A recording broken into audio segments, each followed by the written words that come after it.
Honourable Member for Halifax. Prime Minister Perot's Parliament, one of the pieces of legislation he wiped out, C6, was supposed to improve the safety of products sold in Canada. But last week we learned about another unsafe children's product, and this time it was baby cribs. Millions of Canadians are concerned for their safety and also the safety of their children, and yet product safety has not made it back to the Conservative agenda. When will the government take action and put Canadian safety ahead of their own political interests? The Honourable Minister of Health.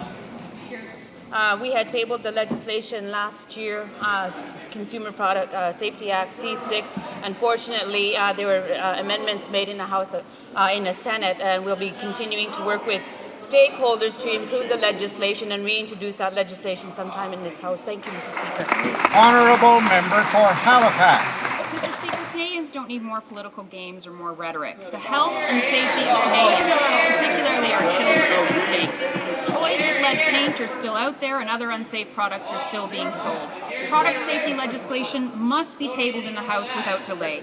This is the Canadian government's responsibility, protecting Canadians. How long will Canadians need to wait? How many more voluntary recalls before the government finally puts the safety of our children back on the agenda? Honourable Minister of Health. Mr. Speaker, the health and safety of Canadians has been a concern of our government, and that's why we took actions last fall to introduce Bill C6. Unfortunately, the Liberal senators amended the legislation, and we will be working again to reintroduce this legislation because the health and safety of our children is our #1 priority. Thank you, Mr. Speaker. The Honourable Member for Oakville.